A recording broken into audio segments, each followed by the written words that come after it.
suite, je vais vous présenter Cécile Bazin, qui est la directrice de Recherche et Solidarité. Bonjour.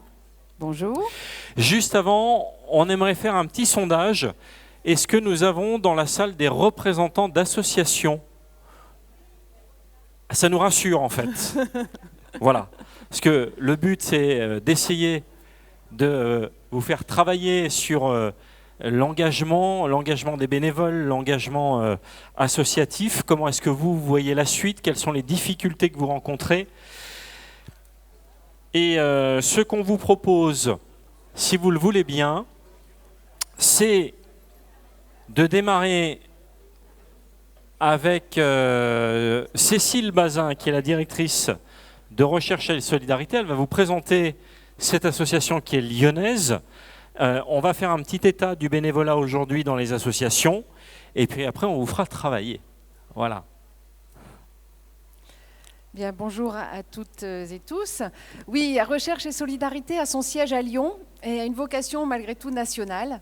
Et notre ambition, c'est d'améliorer la connaissance sur la vie associative dans ses différentes dimensions, pas seulement le bénévolat, même si c'est le sujet qui nous réunit aujourd'hui, et de partager cette information, cette connaissance, d'abord avec les acteurs associatifs, donc les gens de terrain, et puis aussi avec les structures d'accompagnement de la vie associative et aussi tous ceux qui participent à la vie associative et qui sont décisionnaires comme le ministère, mais aussi les collectivités locales qui entretiennent des relations privilégiées avec le secteur associatif. Donc pour réaliser nos travaux, eh bien, on s'appuie sur des données statistiques. Donc on suit l'emploi, on suit les dons des particuliers, mais aussi le mécénat. Et puis on réalise des enquêtes. Alors, on va enchaîner sur le bénévolat peut-être? Allons-y. On y va? Oui. Alors, sur le bénévolat, il n'y a pas de fichier de bénévoles en France, il n'y a pas de recensement de bénévoles, donc on s'appuie sur des enquêtes. On s'appuie, nous, sur deux enquêtes. Une enquête auprès des Français, auprès de la population en général. Et là, nous, on n'a pas les moyens en interne de le faire, donc on confie cette enquête à l'IFOP. Et tous les 3 ans, depuis 2010, avec un partenaire qui s'appelle France Bénévolat, que certains connaissent peut-être, eh bien, l'IFOP interroge les Français pour connaître la proportion de bénévoles dans la population, aussi l'évolution des profils et aussi les comportements d'engagement. Donc 2010, 2013, 2016, 2019, 2022. Donc en 2022, on a donc fait notre enquête avec France Bénévolat et on a bien vu, et vous le verrez de vous-même, que la situation était encore bien marquée par les effets de la crise sanitaire. Donc on a refait une enquête en janvier 2023 et ça nous permet d'avoir une photographie plus objective de la situation actuelle. Et puis au-delà de ça, eh bien, là c'est une enquête recherche et solidarité. Chaque année, on donne la parole aux bénévoles. Donc on a au minimum 3000 bénévoles sur l'ensemble de la France qui répondent à nos enquêtes et qui vont s'exprimer davantage sur leur vécu, sur leur expérience, sur leur ressenti, donc sur leur motivation, leur satisfaction, leur déception, leurs attentes, les relations avec les associations, enfin voilà, des différents thèmes, mais plus qualitatifs. Donc je vous propose bien de regarder les résultats de ces dernières enquêtes qui va nous donner une image en fait récente, actualisée de la situation aujourd'hui. Si on commence par l'enquête IFOP, donc plus de 3000, je ne rentre pas dans les détails de la méthodologie ni des caractéristiques de l'enquête, mais allons directement aux résultats de janvier 2022. On avait 27% des bénévoles qui déclaraient en janvier 2022 avoir cessé leur engagement pendant la crise.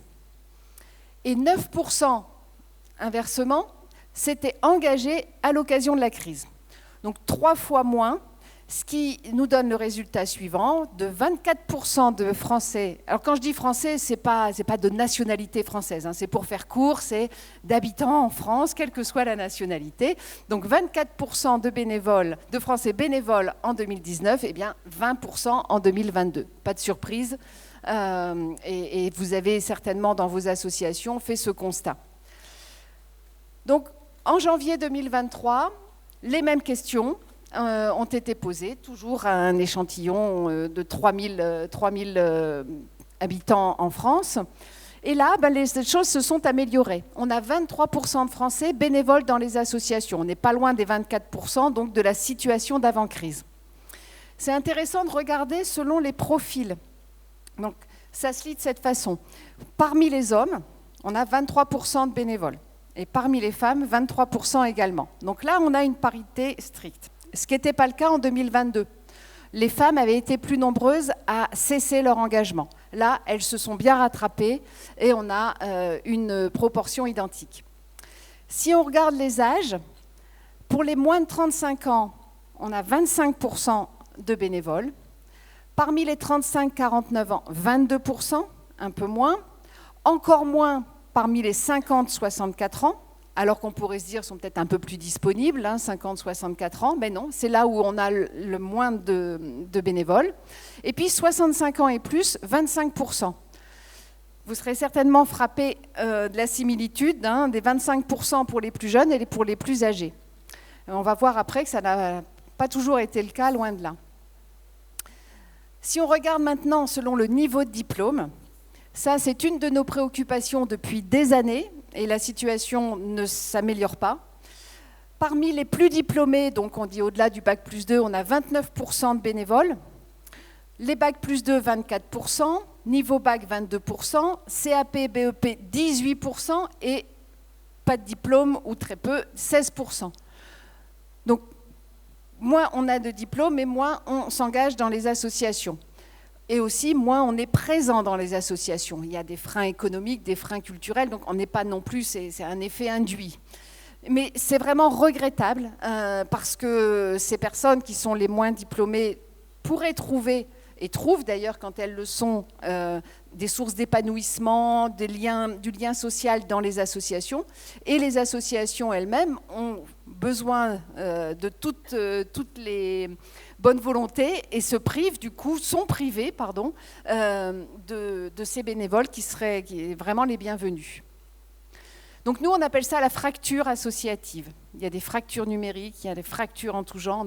Pour nous, c'est la fracture associative contre laquelle il faudrait essayer de lutter. Alors un autre élément important, surtout pour les responsables d'associations, c'est ce qu'on appelle l'intensité de l'engagement. Bien sûr, on fait la différence entre les bénévoles qui vont être là chaque semaine, qui vont être aux manettes, qui vont faire vivre les associations, et puis les bénévoles qui vont intervenir ponctuellement. Donc les bénévoles qui interviennent ponctuellement, eh bien, ils sont nettement plus nombreux. Là, on voit, parmi les Français, 14% d'entre eux interviennent quelques heures chaque mois ou quelques fois dans l'année dans une association. Et c'est seulement 9% qui interviennent chaque semaine.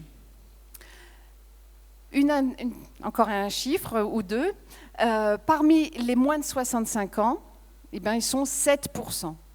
Et ça, quelles que soient les générations, les moins de 35, etc. Et les plus de 65 ans, les seniors qui sont plus disponibles, eh bien, sont 2 fois plus nombreux. Et malheureusement, ils sont de moins en moins nombreux dans les associations. Alors là, c'est un graphique qui peut effrayer, mais on va le reprendre pas à pas. Là, en fait, on part de 2010, notre première enquête. Et on va jusqu'en 2023. On va oublier l'année 2022, parce qu'on voit bien que c'est une parenthèse encore très impactée par la crise. Et on a les 4 tranches d'âge. La courbe en orange, c'est les plus jeunes. Donc, ils étaient 16% en 2010. Et on retrouve là les 25% en 2023. Donc on a vraiment une progression de l'engagement au fil des années. Pour ce qui est des 35-49 ans, belle progression jusqu'en 2016, et puis ça se gâte un peu, mais en 2023, on retrouve presque le niveau de 2019. Les 50-64 ans, eh bien, eux partaient de plus haut, 26%, et là, ils sont à 19%. Bon, c'est relativement stable, mais vraiment peut mieux faire. Et puis les 65 ans et plus, eh bien, ils n'étaient pas loin de 40%, 38% en 2010. Et alors là, ça se tasse d'année en année pour donc atteindre les 25%, le même pourcentage que les plus jeunes. J'arrête là sur les résultats de cette enquête IFOP, comme on dit, pour faire court. Et là, on va regarder ce que nous disent les bénévoles de leur propre expérience. Alors, ils ont été interrogés, pareil, 3000 au printemps 2022, puis au printemps 2023 aussi, sur d'autres questions. Donc les raisons de votre engagement bénévole aujourd'hui, ce sont d'abord des motivations pour ou avec les autres. Vous le voyez à gauche, hein, être utile et agir pour les autres, c'est vraiment ce qui ressort en tête, 86%. C'est la cause défendue, alors 47% en moyenne, mais bien sûr, c'est beaucoup moins dans le sport, par exemple, que dans des associations de défense des droits ou de défense de l'environnement. L'appartenance à une équipe, 32%, donc là, c'est vraiment des motivations altruistes. Mais il y a aussi des motivations pour soi. Et c'est important qu'ils les expriment et qu'elles soient satisfaites. Et ça crée un équilibre et c'est gage souvent de bonne, comment on peut dire, déjà de durabilité et de bonne entente, de bon fonctionnement avec l'association. Donc c'est l'épanouissement personnel pour 47%, c'est l'acquisition de compétences 23%, l'exercice d'une responsabilité 14% ou encore la reconnaissance sociale. Donc on ne va pas parler d'équilibre, il y a un déséquilibre puisqu'on a un peu plus de motivation pour les autres, mais il y a aussi des motivations pour soi, et c'est important de le savoir. Et c'est pareil pour les satisfactions. C'est d'abord être avec les autres, le contact, les échanges, la convivialité. C'est être dans l'action, être efficace et utile, 64%, sentiment de changer les choses, faire progresser l'association, aussi le sentiment du devoir accompli. Et puis là, on retrouve le pendant des motivations personnelles, les satisfactions personnelles, l'épanouissement, la découverte d'un univers jusque-là inconnu, la reconnaissance sociale, tester des solutions, innover, accéder à des responsabilités. Donc, c'est tout à fait positif de voir cette diversité de satisfaction. Pour autant, on est là aussi pour pointer les marges de progression et voir ce qui va moins bien. Donc, on leur demande leurs déceptions. Eh bien, les voici, les déceptions. Alors, par ordre décroissant, ce qui permet de voir d'abord qu'ils se sont des déceptions en fait au nom de l'association. Le manque de moyens matériels et ou financiers pour mener son action, le manque de moyens humains, alors 29%, un petit warning parce que ce pourcentage a beaucoup augmenté par rapport aux enquêtes précédentes parce que aussi il y a eu beaucoup de bénévoles qui ont cessé leur engagement et le bénévolat est en mutation. Enfin bon, ça nous amène en fait à notre échange ultérieur. Les effets limités des actions de votre association, 19%. Et puis bon, il y a aussi des déceptions qui interpellent les associations. Le fonctionnement de l'association qui déçoit 14% des bénévoles. La reconnaissance des bénévoles dans l'association.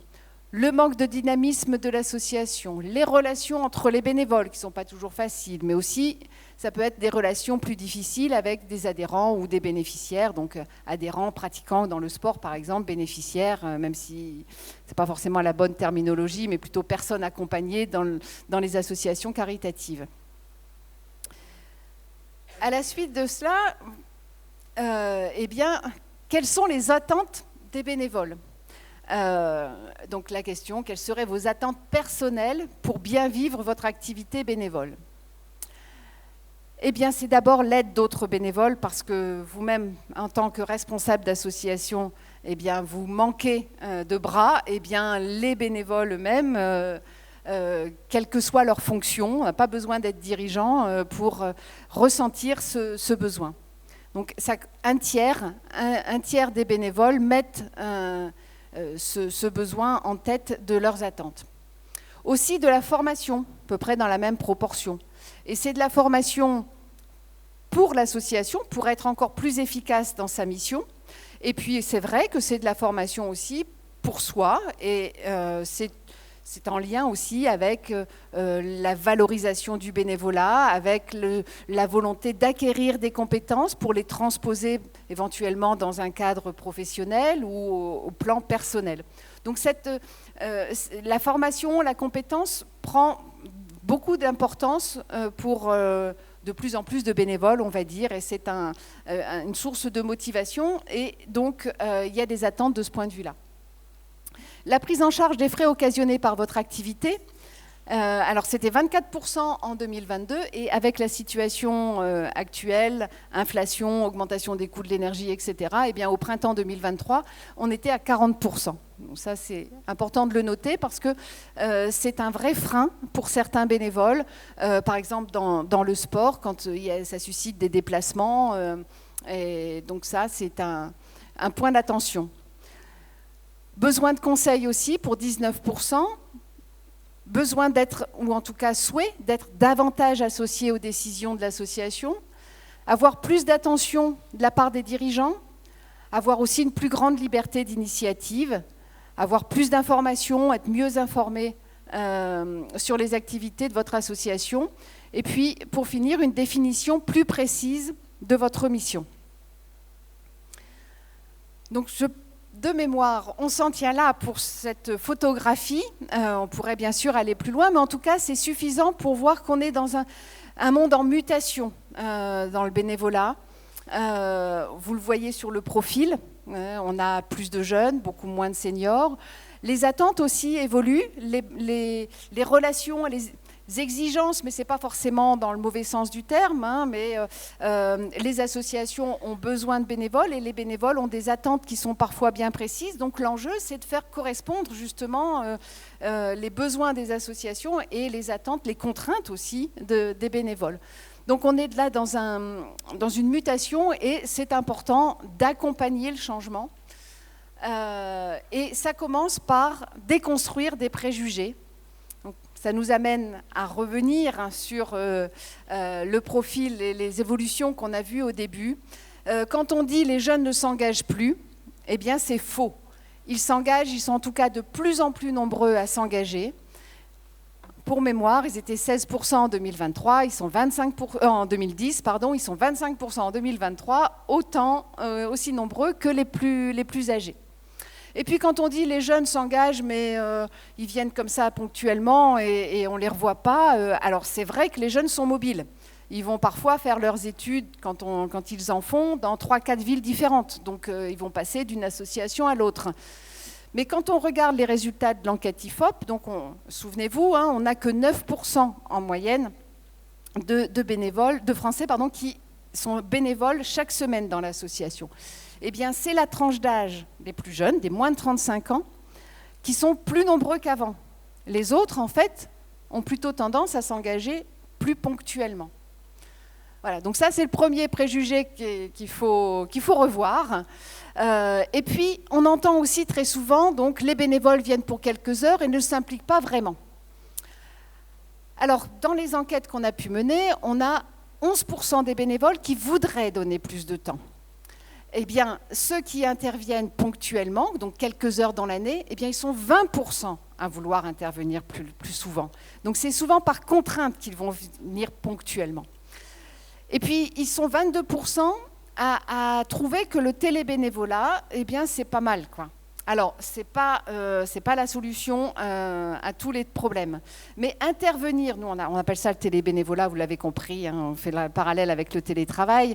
Donc, c'est pas la solution à tous les problèmes. C'est important de garder la convivialité, le lien entre les bénévoles et l'association. Mais pour un bénévole qui vient ponctuellement dans l'association, eh bien, il y a peut-être quelques petites missions qui peuvent lui être confiées, qui vont lui permettre de garder le contact, d'être toujours informé de ce qui se passe dans l'association, et puis, pourquoi pas la nuit, donner un coup de main, je ne sais pas, ou relayer des infos sur les réseaux sociaux, faire la comptabilité. Enfin, il y a pas mal de petites missions. Alors, ça ne marche pas pour tout, hein, mais c'est une idée qui peut être creusée.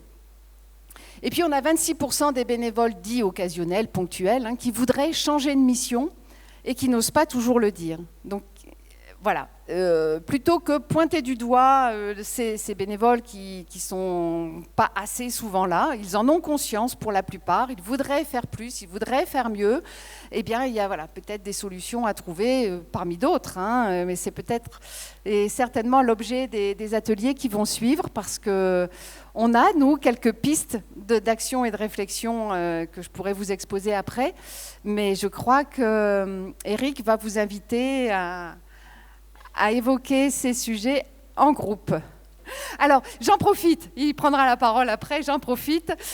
J'ai vu quelques-uns d'entre vous prendre des photos. toutes ces... Alors, oui, mais il y a même beaucoup plus de diapos qui sont en ligne sur notre site. Notre site, c'est donc www.recherche au pluriel -solidarité.org. Et sur ce site, eh bien, vous trouvez tous les travaux qu'on peut réaliser. On essaye d'avoir des formats synthétiques. Et surtout, ce qu'on veut, c'est mettre à disposition ces résultats d'enquête, tous ces travaux pour vous. Donc, ils sont bien sûr gratuits. Allez-y, servez-vous et partagez-les au sein de vos associations. Merci beaucoup. Je discutais avec Aurélie pour la suite de ce que nous allons mettre en place avec vous. Cécile, vous restez avec moi ? Bon, vous restez avec nous, voilà. On va vous proposer de travailler sur des pistes de réflexion et d'action. En fait, c'est le dernier slide de Cécile, mais elle ne va pas vous le présenter maintenant. Elle va vous le présenter une fois que vous aurez tous travaillé dessus, sur ces pistes d'action et de réflexion qui vont concerner quoi ? Qui vont concerner l'un des points l'un des points majeurs, c'est comment est-ce qu'on peut recruter d'autres bénévoles, puisque 33%, c'est ce que vous démontrez dans l'étude, 33% des dirigeants d'associations, leur préoccupation, c'est de s'appuyer sur d'autres bénévoles. Alors si on n'interroge que les dirigeants, ils sont bien plus nombreux. Je crois que j'en connais pas un dans la salle qui dit non, nous on n'a pas besoin, tout va bien, en tout cas c'est exceptionnel. Là, ce sont les bénévoles eux-mêmes qui sont un tiers à souhaiter être épaulés, quoi. Donc en fait, nous on va vous demander de travailler, enfin entre guillemets de réfléchir plutôt sur comment est-ce que vous pouvez agir pour aller chercher, recruter de nouveaux bénévoles, mieux communiquer autour de vos associations pour essayer de faire rentrer du sang neuf et essayer justement de pouvoir pérenniser le lien associatif que vous êtes en train de créer. Et on va juste ouvrir un peu plus la question, c'est-à-dire qu'on aimerait aussi que vous puissiez nous remonter en tant que bénévole, président, dirigeant ou pas dirigeant, vos attentes et vos besoins en général. C'est-à-dire quelles sont aujourd'hui dans les associations les attentes et les besoins, parfois les craintes que vous pouvez avoir. Voilà, donc c'est un sujet un peu plus général, mais on vous demandera d'avoir un focus plus précis sur le recrutement des nouveaux bénévoles. Est-ce que j'ai été clair ? Parce que en fait, j'ai moi pas l'impression de l'avoir été. J'en suis à la 7e table ronde, donc j'ai l'impression de m'être emmêlé. C'est bon pour vous ? Bien.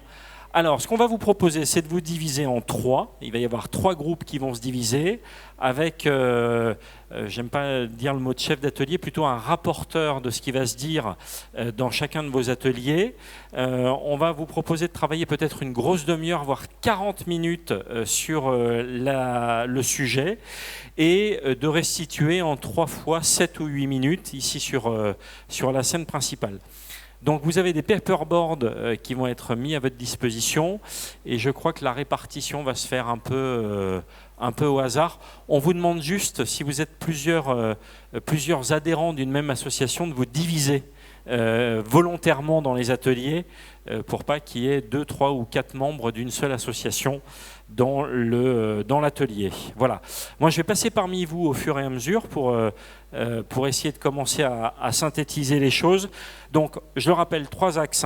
Vos attentes, vos besoins, ça c'est prioritaire. Ça va nous aussi donner des pistes sur comment est-ce qu'on peut vous aider à l'avenir. Et puis, focus sur comment est-ce qu'on peut recruter de nouveaux bénévoles. Et ça va rejoindre la dernière slide que Cécile vous présentera juste après. À tout à l'heure, rendez-vous à 17h40.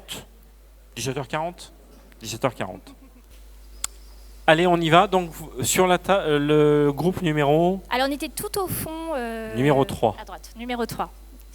Donc, sur les attentes et besoins qui ont été exprimés dans notre groupe, donc, il y a le fait de rester libre de son engagement, ne pas souhaiter prendre des missions qui pourraient être trop énergivores ou s'embarquer dans quelque chose qu'on n'a pas bien maîtrisé au départ et que finalement on se rend compte qu'on fait beaucoup d'heures et voilà, donc rester libre de cet engagement.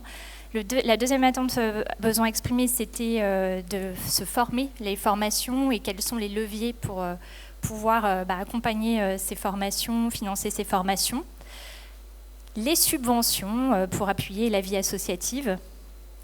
Il y a eu donc le fait a été exprimé que le forum des associations apportait déjà une réponse en termes de visibilité, de rencontres entre associations et de rencontres avec des bénévoles, Donc ça avait été une bonne réponse pour les associations, en tout cas pour l'interconnaissance et se donner de la visibilité aussi sur son action.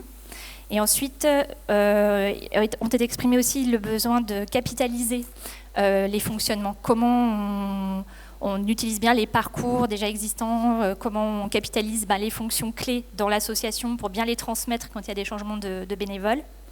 Et donc la question aussi de la gouvernance. Comment on réfléchit à la gouvernance de notre association de manière un peu moins peut-être pyramidale parfois. Et voilà. Donc d'être moins pyramidal ?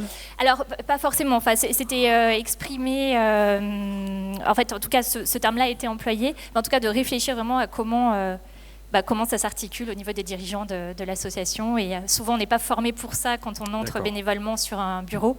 Donc, comment on réfléchit et comment on s'empare de ce fonctionnement. Voilà.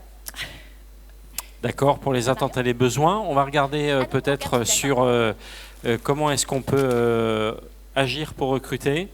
Alors voilà, comment on agit pour recruter ou mobiliser. On a utilisé ces deux termes. Du coup, il y a donc toute la question des échanges informels, contacts, échanges avec des personnes qui ont déjà un pied dans la structure. Par exemple, là, c'était le cas des centres sociaux où les gens participent déjà à des activités. Donc, comment on va les voir, leur proposer de s'investir sur une autre activité. Il y avait donc toujours dans cette question un peu de communication, d'échange, savoir exprimer le besoin. Comment on peut présenter les besoins de la structure sans faire peur parfois, justement pour pas. On parlait tout à l'heure de la liberté de s'engager et la crainte aussi des fois de s'engager dans des trucs où on va dépenser trop d'heures ou d'énergie dans son engagement. Donc savoir bien présenter les missions, les calibrer et montrer que oui, le bénévolat ça reste un engagement libre et non contraint.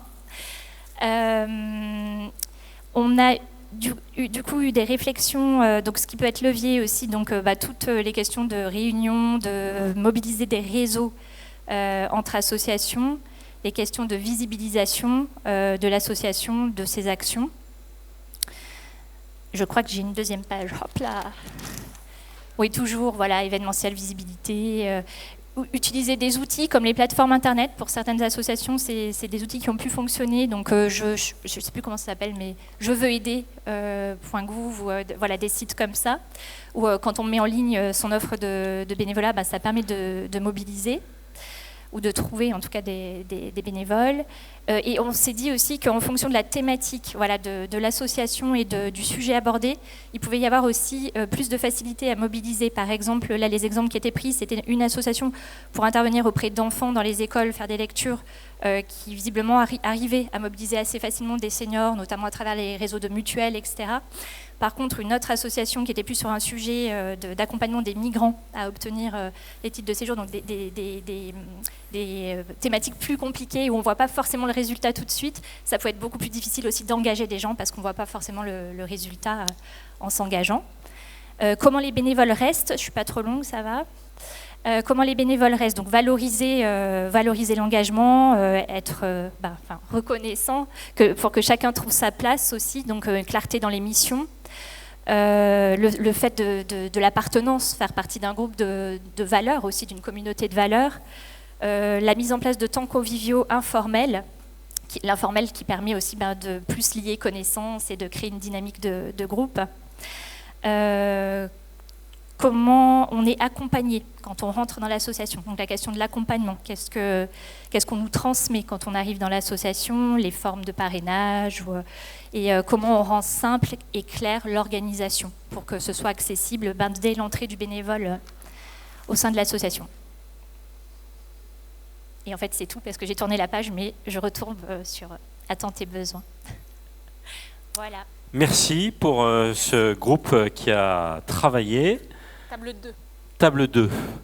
Alors, de notre côté, donc, la question, c'était de la recherche de bénévolat pour les tâches administratives, puisque c'était les attentes sur la question de gestion, on va dire, associative, donc les côtés administratifs. La mobilité des jeunes bénévoles, donc en fait, ce qui a été redit tout à l'heure sur les jeunes qui s'en vont et du coup qui étaient très engagés et comment on les remplace.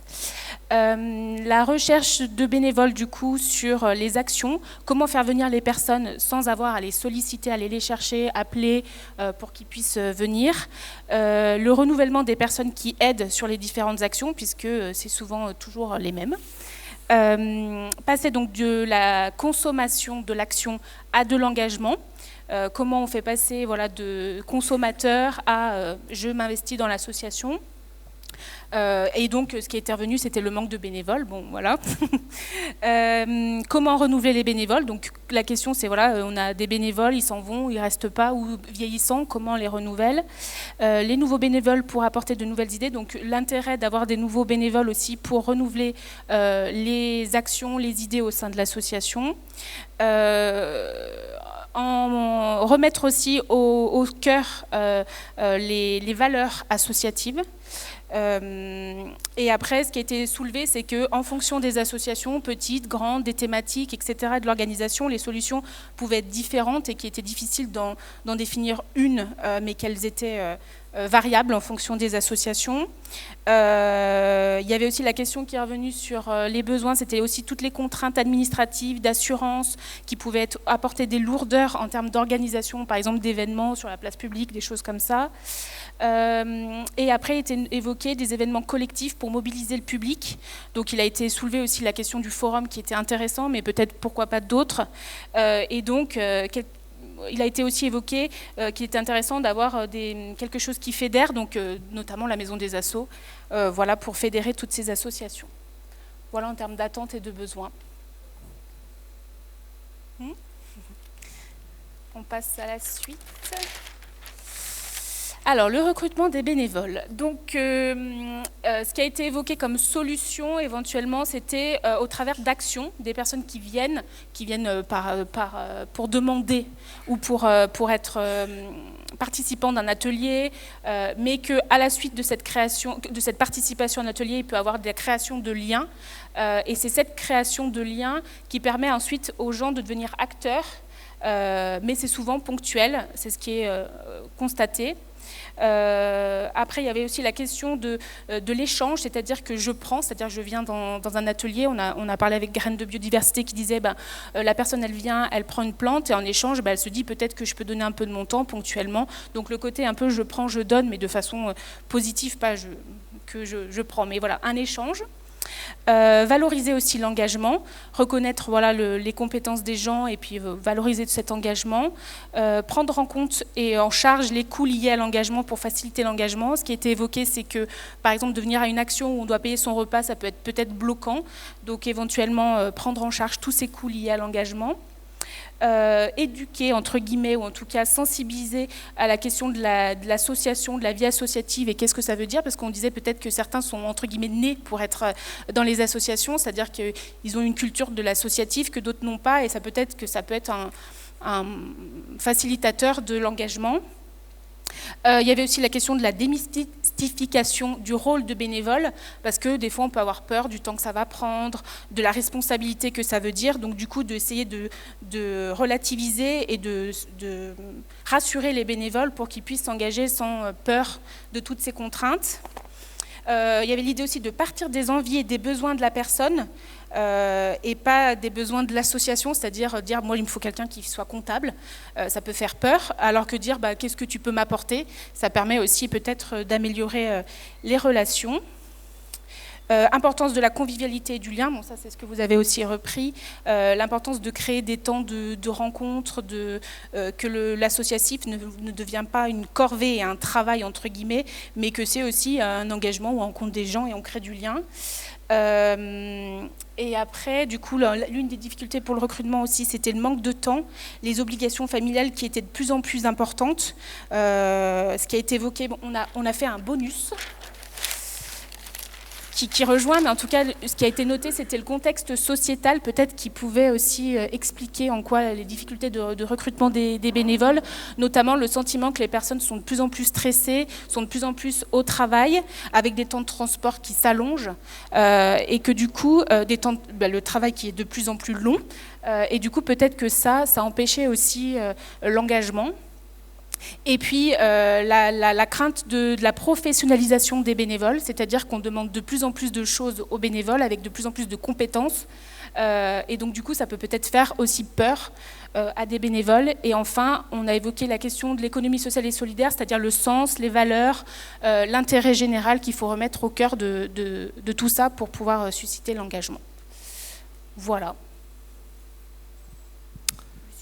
Merci au deuxième groupe. J'espère que j'ai rien oublié. Allez-y. Merci, moi je suis, nous étions la table numéro 1. Les premiers seront les derniers, mais bon. Et bon, beaucoup ont été dit par mes collègues. Et si vous pouvez, voilà. Ah, on va faire comme ça. et oui, non, c'est vrai, mais c'est ma timidité naturelle, excusez-moi. Donc le problème de recrutement, on constate, beaucoup de choses ont été dites. Actuellement, les adhérents sont de plus en plus consommateurs et de moins en moins stables. Stables par les déménagements, par l'envie, par le travail, par de multiples choses qui peuvent intervenir. On a soulevé surtout 2 pistes qui pourraient être intéressantes. Le recrutement d'étudiants qui, dans le cadre de leurs études, ont parfois des missions à accomplir dans le monde associatif. Ça peut être intéressant, et d'après ce qu'on a entendu, une bonne partie reste derrière dans les associations, pas obligatoirement dans celles où ils ont été, mais ils peuvent aller dans d'autres associations. Et il y a également les pré-retraités. C'est vrai que la retraite s'est allongée, mais il y a encore des personnes qui, à 1 an, 2 ans, 3 ans de la retraite, doivent commencer à réfléchir ce qu'ils vont faire après. Et il est très important peut-être de les consulter. Alors comment, il faudra y réfléchir, mais ça nous paraît très important. Communiquer donc aussi auprès des adhérents pour les motiver. Ils ne sont pas que des consommateurs, ils sont aussi des acteurs de l'association, et l'association ne peut fonctionner que grâce à eux. Un 4e point, c'est se faire connaître de France Bénévolat, puisqu'on a entendu que quand on communique avec France Bénévolat, souvent France Bénévolat renvoie des propositions, des personnes qui veulent s'engager dans le bénévolat. Et surtout, un point très important, c'est plus sur l'avenir, les associations doivent s'adapter aux envies des nouveaux besoins et des nouveaux besoins des bénévoles. Je pense que le monde a changé, on a changé de paradigme. Ce qui se faisait il y a 5 ans, 10 ans, 15 ans en arrière ne se fera plus aujourd'hui. On se rend compte que les bénévoles sont de plus en plus friands. Je reprendrai un petit peu ce qui a été dit. Les faire participer quand ils viennent, qui communiquent, qui veulent quelque chose, ce qu'a fait Graines de Biodiversité, que je ne vois pas là, qui doit être par là. Ah si, ils sont là, pardon, excusez-moi. Et qui fait qu'effectivement cet échange, je viens, je donne et je prends.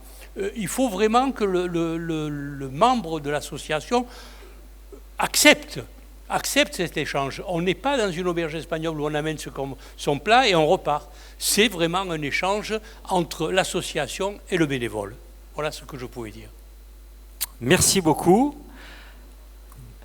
Je vais refiler le bébé à Cécile qui va faire la restitution finale. Non mais je vais t'aider à la faire. Merci. Alors il y a plusieurs thèmes qui apparaissent. Ouais. Il y a le thème de la gouvernance peut-être, dont on peut parler. Il y a une gouvernance qui change aujourd'hui dans les associations. Alors, peut-être moins pyramidale justement. C'est ça, en tout cas, il y a un besoin, il y a des difficultés de renouvellement des dirigeants. Il y a beaucoup d'associations qui sont gérées, dirigées par quelques bénévoles qui sont âgés, parfois usés, qui ont peur des responsabilités, et c'est parfois légitime parce qu'ils ont des responsabilités à assumer. Et c'est pas facile de trouver la relève, quoi. C'est ça le gros sujet. Alors, il n'y a pas de solution miracle là encore, mais il y a des formules, et c'est vrai que les associations ont cette capacité à innover, ou en tout cas, elles peuvent tester des solutions, quitte à les abandonner si ça ne fonctionne pas, parce que faut s'adapter à l'activité de l'association, s'adapter aussi à chacun. Donc on joue beaucoup sur le partage des responsabilités, sur les binômes. Ça rassure quand même de savoir qu'on est 2 sur une fonction. Il y a des coprésidences qui se mettent en place, donc là c'est le summum du partage de responsabilités. Et puis les jeunes qui sont en demande de responsabilité, mais on ne leur donne pas forcément la place, on ne leur fait pas forcément confiance. Et eux, en tout cas, quand ils occupent des responsabilités, eh bien, ils vont être en attente d'une gouvernance très souple, très horizontale. Les conseils d'administration à heure dite, avec un ordre du jour, avec des votes, bon, ça les dissuade, quoi. Faut dire les choses. Voilà. Donc sur la gouvernance, moi, c'est ce que j'aurais envie de dire.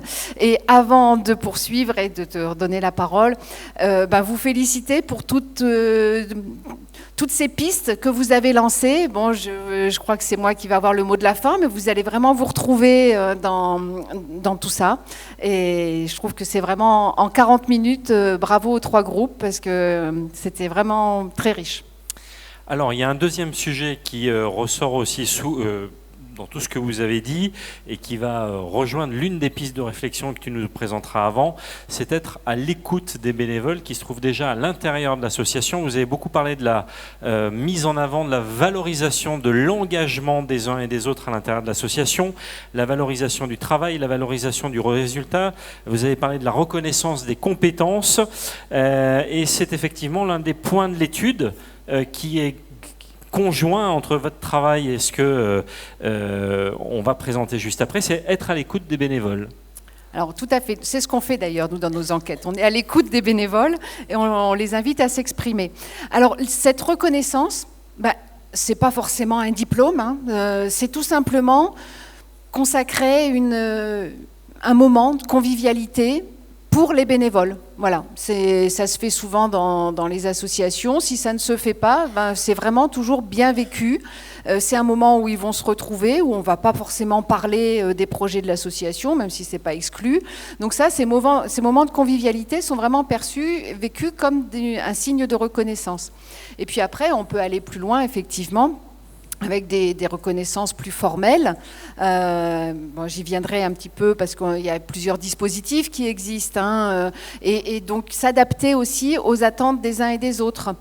Par exemple, la médaille. La médaille, ça peut faire sourire, mais les jeunes, ils sont sensibles. Nous, on a découvert ça dans nos enquêtes. Alors, c'est peut-être lié à la médaille sportive, mais voilà, nous, on voyait ça plutôt comme un signe de reconnaissance vieillissant. Eh ben non. Vous pouvez mettre en place des médailles. Enfin, voilà. Donc, il y a pas mal de formules, de la plus simple à la plus sophistiquée. Et on en parlera. La plus sophistiquée, allez, je lance le mot, je ne sais pas s'il est connu, c'est les open badges. Donc ça, c'est le grand truc dont vous en entendrez peut-être parler. C'est de permettre à chacun de pouvoir exprimer par des badges ses compétences. C'est pas forcément ses compétences académiques, pas du tout d'ailleurs, mais c'est son savoir-être, son savoir-faire, ses aptitudes. Voilà. Donc ça, c'est des formes de reconnaissance et de valorisation très sophistiquées qui commencent à émerger. Il y a la clarté des missions aussi qui a été souvent mise en avant, c'est-à-dire que chacun trouve bien sa place dans l'association et aussi se sent utile par rapport aux résultats de sa mission et de son travail. C'est ça. Si je viens dans l'association, d'ailleurs, vous avez été nombreux à parler des adhérents, des pratiquants, de ceux qui sont déjà dans le cœur de l'association. C'est vrai que j'ai envie de dire, c'est la cible privilégiée pour les encourager à donner un coup de main et à s'impliquer. Donc, pour ces personnes-là qui connaissent la vie associative en tant que pratiquants et qui ne sont pas engagées, eh bien, souvent, elles ont besoin de concret. Elles viennent pour donner un coup de main ou plus, mais sur des choses vraiment concrètes. Elles ont des idées souvent précises. Elles sont en attente de résultats. Et si on fait le lien avec la valorisation, c'est important de les remercier. Ça se fait, bien sûr, hein, je sais pas, mais voilà, elles sont sensibles au fait qu'on leur dit exactement ce qu'on attend d'elles, on leur donne les moyens de le faire, hein, on voit dans les attentes, et on leur donne la possibilité de voir les effets de leur investissement et on les remercie. Et les remerciements, c'est bien sûr le remerciement en face à face, mais ça peut être dans les mails ou dans une communication qui est faite sur tel et tel projet qui a été réalisé par l'association, en profiter pour remercier tous les bénévoles qui ont participé. Voilà. Donc, Et puis un autre sujet qui ressort, c'est évidemment pour trouver de nouveaux bénévoles, il y a aussi une communication à mettre en place autour de l'association, ne serait-ce que pour faire connaître ses missions, et puis surtout donner envie à d'autres de rejoindre l'association, ce que font pas toujours, alors pas vous, hein, mais ce que font pas toujours les associations en France, de donner envie de rentrer dans les associations. C'est un savoir-faire, faut dire, hein. Et puis la communication, non seulement il y a X moyens de communication, il faut s'adapter à chacun, c'est quand même pas facile. Donc, alors, pour trouver de nouveaux bénévoles, vous avez parlé des plateformes. Il y en a une à Lyon qui s'appelle Tous Unis, Tous Solidaires. Il y a des flyers, je ne sais pas, Aurélie, je les lui ai remis, vous allez pouvoir les récupérer. Les jaunes sont pour les associations, les bleus sont pour les habitants. Je ne sais pas si certains d'entre vous connaissent, ce n'est pas la seule plateforme, j'en citerai d'autres, mais celle-ci, au moins, elle est lyonnaise. C'est un collectif d'associations de la métropole. Ils sont 11 au total, la Maison des Solidarités locales et internationales, les Petits Frères des Pauvres, la Ligue de l'enseignement, bon, je ne vais pas tous les citer. Et donc, sont à l'initiative de cette plateforme qui permet aux habitants de découvrir les associations et de venir tester le bénévolat. C'est donc en toute liberté, parce que l'un d'entre vous l'a dit, pour les bénévoles, ou en tout cas ceux qui ne sont pas bénévoles, la crainte, c'est que je donne ça et qu'on me prenne ça. Là, on joue sur la liberté de s'engager, et les associations proposent des moments de rencontre avec les habitants sur des actions précises, parce qu'encore une fois, ils ont besoin de concret, ils ont envie d'agir, et libre à ces personnes de revenir ou pas dans l'association ou d'aller dans une autre association. Et ça marche très bien, parce que 80% des personnes qui ont testé le bénévolat comme ça, 6 mois après, sont bénévoles dans une association.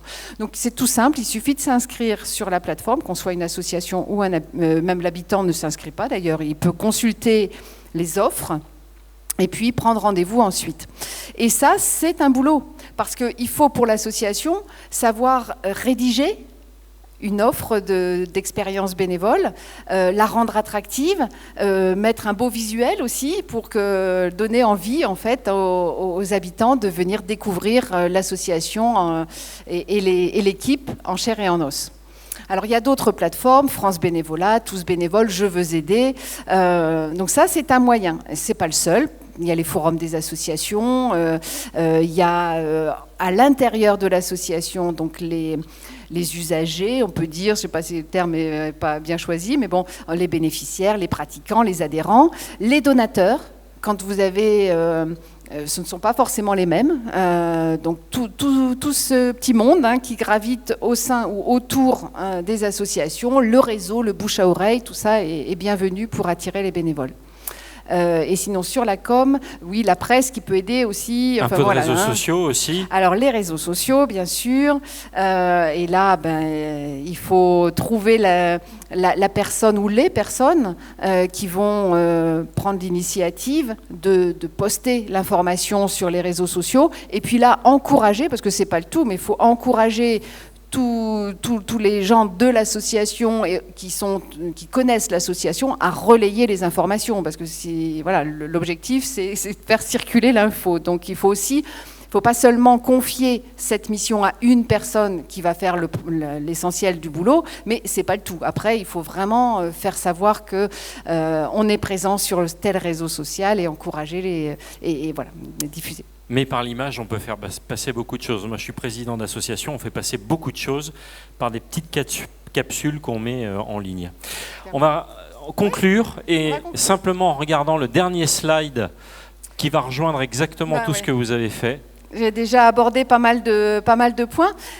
Avant de passer la slide, là, vous avez l'adresse de ma collègue pour vous inscrire à notre newsletter si vous le souhaitez. Et puis n'oubliez pas, Tous Unis, Tous Solidaires, ils font du bon boulot. Et il y a une personne, pour Tous Unis, Tous Solidaires, c'est pas seulement une plateforme.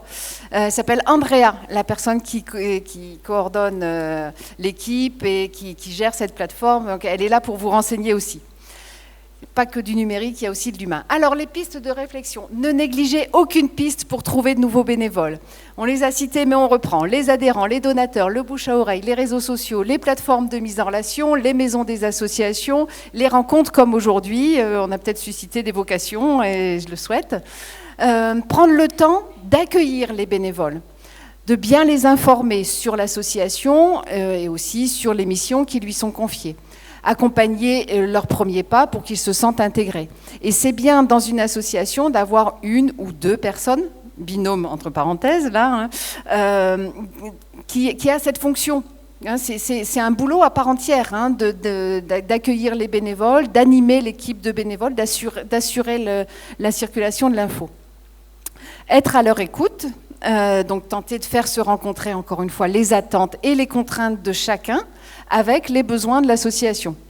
Et là encore, c'est bien d'avoir une ou deux personnes qui fassent le lien.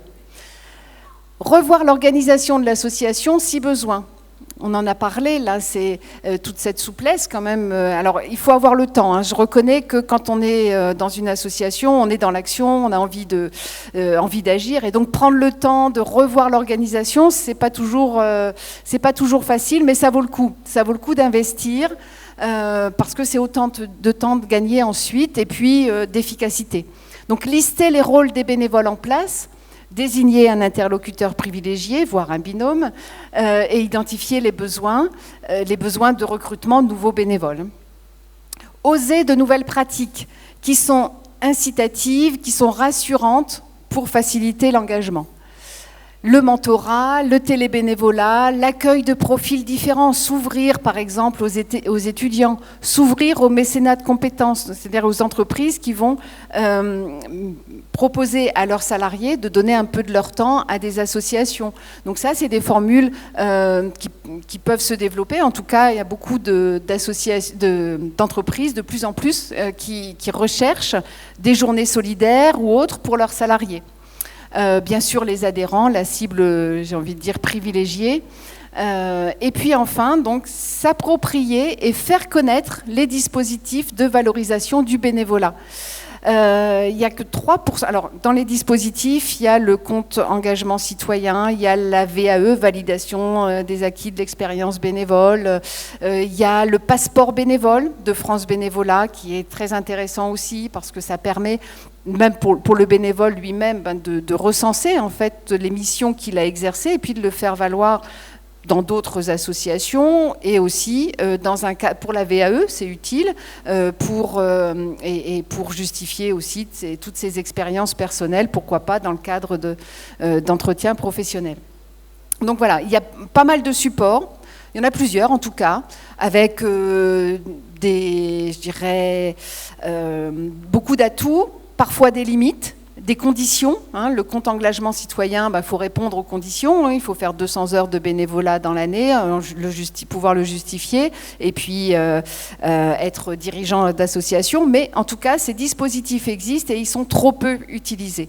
C'est seulement 3% des bénévoles qui déclarent avoir utilisé, bénéficié de ces dispositifs. Donc, on met un lien sur... c'est le guide du bénévolat, en fait. Il y a un lien sur la diapo si vous téléchargez le support. Ce lien mène au site du ministère, association.gouv.fr, et il y a un guide du bénévolat qui est actualisé chaque année, qui vraiment réunit très nombreuses informations pratiques sur le bénévolat, pratiques et juridiques, et vous retrouvez donc les différents dispositifs avec les conditions. Voilà.